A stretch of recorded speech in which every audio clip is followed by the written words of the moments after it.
All right, guys, so we are moving forward in our DNA technology unit, and we're actually going to split this lesson into a couple of days just because it can be a little overwhelming. And it can be very, very long if we try to do it all in one day. And so we should know a little bit about this already from watching our video. Hopefully you've written your essay at this point and you've kind of learned about the birth of DNA technology. And so essentially all it is just manipulating DNA.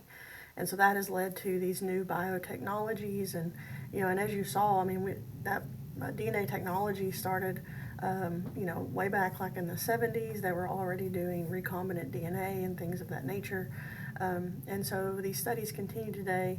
I am not a DNA technologist, and so I'm sure a lot of the new techniques that are out are well beyond the scope of what we're learning about in this class. And so hopefully maybe some of you guys will take that route and maybe go into biotechnology. It is definitely a field that continues to grow, and we continue to learn more and more and more about DNA and what we can do with it. And so essentially when we manipulate DNA, it allows us to essentially kind of make useful products. We could use it to identify genes, know the functions of genes, and it also allows for making recombinant DNA. And this recombinant DNA is what one of our first labs is going to be, but essentially it's DNA made from two different sources. And so the basic process, it's actually relatively simple. This is kind of what Herb Boyer and Stanley Cohen worked together to do, is make recombinant DNA. And so it starts by extracting the DNA. This is actually a process I've seen several labs that you can do in a classroom. And essentially what you have to do is you have to disrupt the plasma membrane, and so it causes the membrane to open up. And then usually that just requires some kind of soap. I've seen several labs where you can do like strawberry DNA extraction, cheek cell DNA extraction. I've never really done it with students because it's not nearly as cool as what it sounds like. Essentially what you get is snot. DNA, and it's, when you extract it from cells, it's just this snotty type substance. And so it's really kind of underwhelming. But what you can do is you can use a soap to disrupt the membranes. Remember that the membranes are lipids and soap kind of breaks them down. You can destroy the proteins and the RNA because what we're trying to isolate is the DNA. And then you use a centrifuge, which is just a tool that spins very, very quickly. And with the use of alcohol, it causes DNA to precipitate out. And so you can kind of isolate the DNA. Now, once you have the DNA isolated, you can then cut it.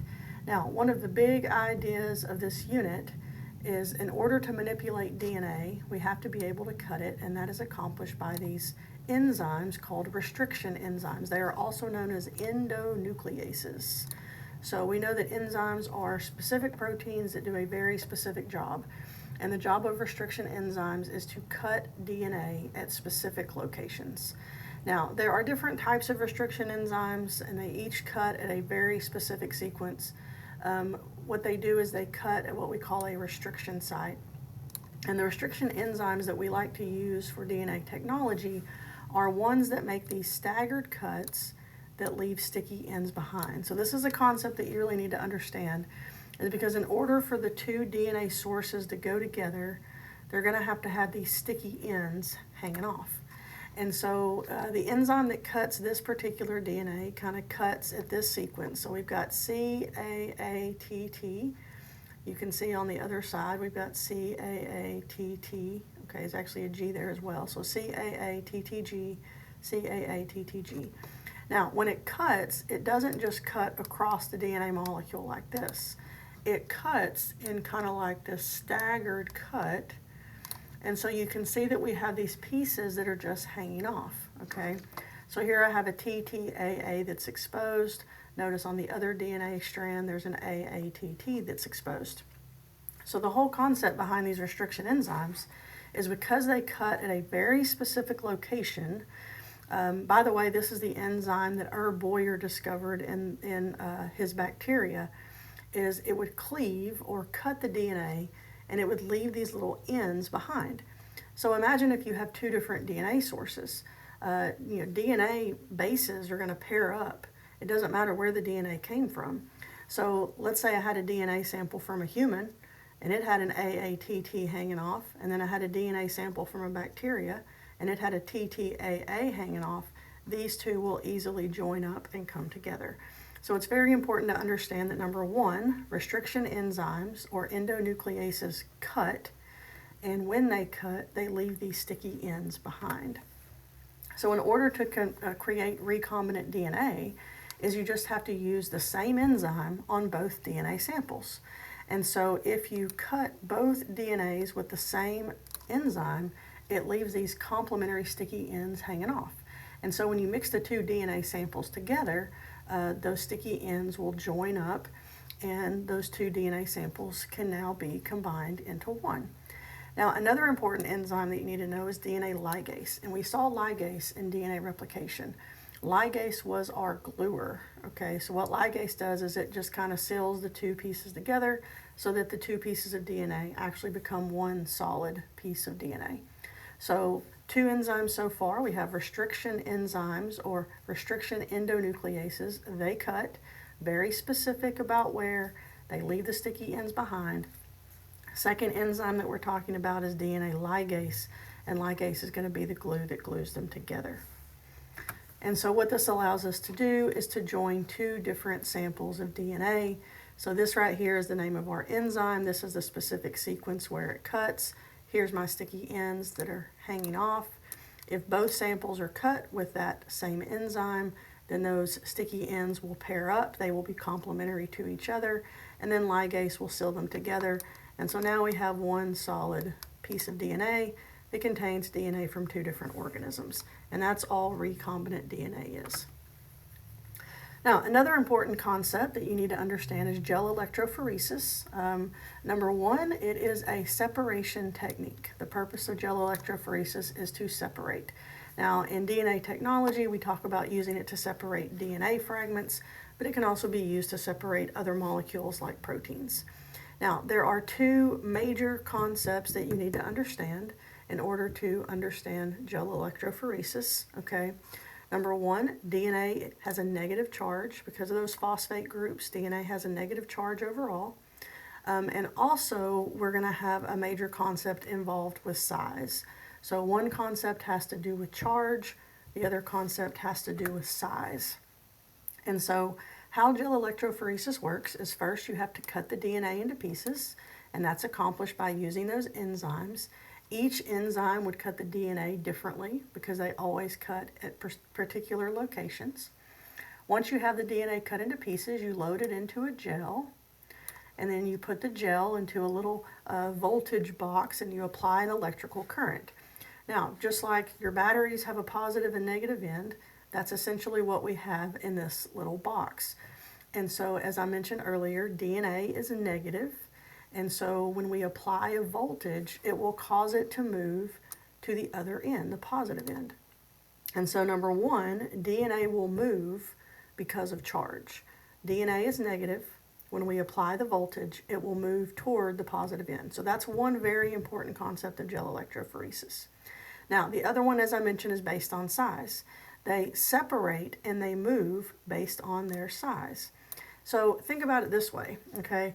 Let's say I asked a student to get up and go to the office and run an errand for me. They could get up, go, take care of business, come right back. It wouldn't take them very long at all. Now imagine if I asked a whole row of students to get up, hold hands, and then go and accomplish this task. Okay, by adding more people, it's going to make it take longer. All right, now imagine that the whole class, I said, okay class, we're going to all get up, hold hands, go to the office, run this errand, and come back. The more people we had involved, the longer it's going to take us. The same thing kind of applies here. The bigger the fragments are, the slower they move through the gel. The gel kind of creates some resistance. The DNA has to move through these little pores within the gel, and so the smaller fragments can move much more quickly and easier through the gel. The bigger fragments are going to move slower, okay? And so over the course of running this gel, applying this voltage, the smaller ones come out first. They're going to move farther. The larger ones are a little slower. And so over the course of running your gel, they separate out based on size. So once again, number one, they move because of charge. The DNA is negative, so it will move to the positive. And number two, they separate out based on size because the bigger fragments are slower. And so what you end up with is something that kind of looks like this, okay? So you create this gel. These are little indentations called wells. This is where you load your DNA. Now, you may have heard of a DNA fingerprint before, and this is kind of the basis of your first DNA fingerprints. And so if they cut DNA sequences, they can run them and then compare them. So this is kind of the beginning stages to some of your DNA comparison techniques. And you can see that the banding patterns are unique. Now the bands are fragments of DNA. And so if they're back here closer to the well, then they were bigger bands. If they're down here farther away from the well, then they were smaller bands. And notice that we started with the negative and they moved down here to the positive. Okay, so it's very important that you load your wells and you place them on the negative end so that way the DNA will move toward the positive end. And so this is kind of what your gels look like. A lot of times you can look at them under a UV light to see them better. And so this is, like I said, kind of the beginnings of comparison. You could run particular pieces of DNA that you cut from different people. You can compare them. You can look at things that they have in common and ways that they're different. And like I said, this is kind of the beginning to like a DNA fingerprint. But the main thing you need to understand is that gel electrophoresis is a separation technique. Now we can take it further, and let's say we wanted to isolate a particular piece of that DNA. And so you can kind of take these fragments and transfer them onto a membrane. There's actually different types of blotting. I'm not familiar with all of them. I've never really seen them done. But this is going to be a way to kind of isolate and further compare. So you can move them over to like a membrane sheet, and then we can identify pieces using probes. And so essentially what they do is, let's say I'm looking for the sequence AAC. Now I can create a probe that has TTG on it, and we know that TTG would pair up with AAC. And I just kind of tag my probe with like some kind of radioactive element so that it can be visualized. And then I can kind of move that over my little membrane and it can attach to the sequence that I'm looking for. And essentially it allows me to make that piece visible. So this is just carrying it further. We can use it for further comparison, and we can use it to identify particular fragments of DNA. Another important technique is PCR, polymerase chain reaction. And I want you to think of this like a copy machine for DNA. The key word here is it is an amplification technique. This was actually discovered back in the 80s, so it's been around for a while, but it was very important in DNA study. We can see it used anytime we have a small sample. This could be used in forensics. You know, it used to be that you had to have like a quarter size of a sample in order to be able to analyze it. And now we can analyze just a tiny drop or a tiny speck. And the reason why is we can now amplify the DNA. So we can make billions of copies of a particular sequence without using the cells themselves to copy. So it kind of goes back to DNA replication, okay, and the enzyme DNA polymerase. Now DNA polymerase was our builder. Its job was to add the new nitrogen bases, the new nucleotides to build the new strands. Now remember that DNA polymerase had to have something to build off of. And so we're going to have the enzyme polymerase. We're going to have primers, which is what allows it to get started. And then we're going to have lots and lots of nucleotides. And that way we can just build and build and build and build these DNA pieces.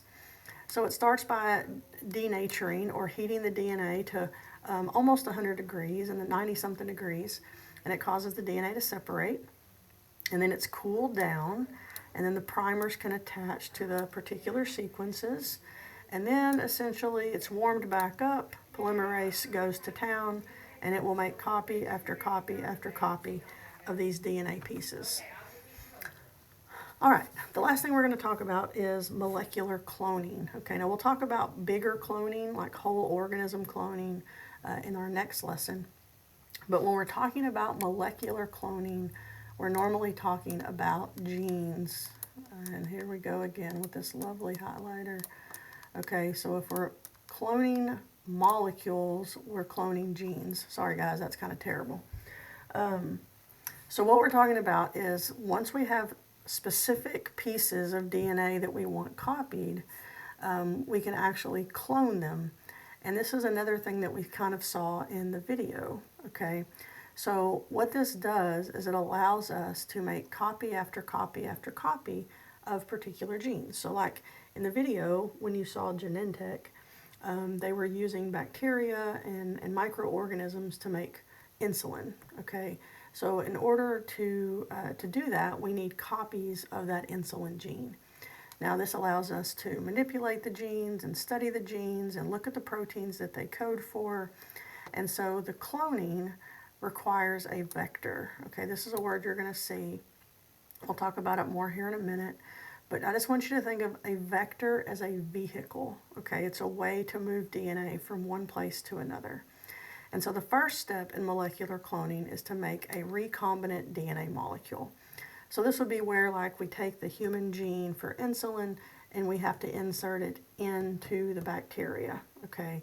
Because the bacteria can't copy it unless it actually has the gene. So we start by making a recombinant DNA molecule, and then that vector, that recombinant like plasmid, is going to be inserted into the bacteria, and then we know that bacteria are really good at reproducing. And so once we get that DNA, that piece, that gene into the bacteria will just copy it over and over and over again, okay? So once again, this word vector is a vehicle. One of the most common vectors that we'll see used is a plasmid. Okay, I mentioned in our last lesson that this is a word you need to get comfortable with. Remember that plasmids are little small circular pieces of DNA. They don't have to have them to be a bacteria, but it could give them some additional traits. Another common vector that's used to move DNA or to move genes is a phage, and that's referring to a bacteriophage, which are those viruses that infect bacteria. And so in order to copy the gene or do the molecular cloning, you have to have your vector. So one of the most common vectors are those plasmids. Now, in order to do this, that plasmid has to have its origin of replication. And then we also have to have some way to know that the bacteria got the plasmid. You remember, we can't easily see bacteria. I can't just look at them and know that they have a gene in them. And so one of the most common ways that we kind of identify which bacteria got the gene is by antibiotic resistance. Now, as I mentioned before, this is not something we want in our day-to-day lives. We do not want bacteria to be resistant to our medications. However, in DNA technology, if we use this, we can use it as a way to visualize which bacteria got the gene, okay? So remember that when we talked about plasmids, one of the traits that they could have is antibiotic resistance. And so if I have a plasmid that I've put a gene in, let's say the gene for insulin, how do I know if the bacteria got it? And so like I said, it's hard for us, we can't see this. And so if that plasmid has an antibiotic resistance gene, then it will allow that bacteria to grow in the presence of antibiotics. And so any bacteria that did not get that plasmid is going to die in the presence of antibiotics. But any bacteria that did get the gene in that plasmid is going to be able to survive. And so this is just a way that we can tell which bacteria got the gene of interest. So number one, the gene has to be put into a plasmid. That's the making of a recombinant DNA molecule. Then we have to get that plasmid into the bacteria. And how do we know it got in there? We typically use antibiotic resistance. So kind of the basic steps is the plasmid is cut, the new DNA is put in. This is what we're going to do in one of our labs called paper plasmids. Then the plasmid will be put into the bacteria. This is a process called transformation. We're going to look at this as well later on in the lesson. And then once we have these bacteria, we will grow them in the presence of an antibiotic. And that will allow us to see if they got the plasmid or not. Only bacteria that were transformed are going to grow in the presence of an antibiotic. And then at that point, we now know the bacteria have the gene. We can use them to make copy after copy after copy of those genes. And that's essentially how you do molecular cloning, is you get the gene into a bacteria, and then the bacteria can make copies, and it's isolated within that bacteria. Now, once again, these plasmids are pretty important. They're a very common vector. There's one other type of vector, and those are bacteriophages. So these are typically used when you have longer sequences. Remember that bacteriophages are viruses, and so the virus will infect the bacteria cell, and then that new DNA will now be in the host, that bacteria host, and then once again the bacteria can make copies of that gene. So in order to do molecular cloning, we have to get the gene into the bacteria, and then the bacteria does all the work. So we can use plasmids to do that, or we can use phages to do that. And then once they're in the bacteria will copy the genes for us, okay? And I think that is where we're going to stop today. So this is just showing you we put the target DNA into the DNA of the virus. The virus then transfers that DNA to the bacteria. So we will continue with this lesson tomorrow. There's a lot to know about DNA technology, and it's not always the easiest to understand.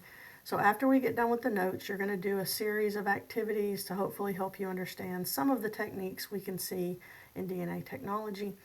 As always, if you guys have any questions, just let me know, and I hope you have a great day. These notes, now that we are finished, I do want to remind you that in your study guide, you have some kind of fill-in-the-blank questions. Please, when you have time in class, be looking at those. Make sure that you're filling those in. Most of them can be found in your notes, but there's some that you may have to Google or use the textbook for. But please know that that study guide is also considered a set of notes. So if you have some spare time in class today, that would be a great time to take a look at that study guide. All right, I will see you guys soon.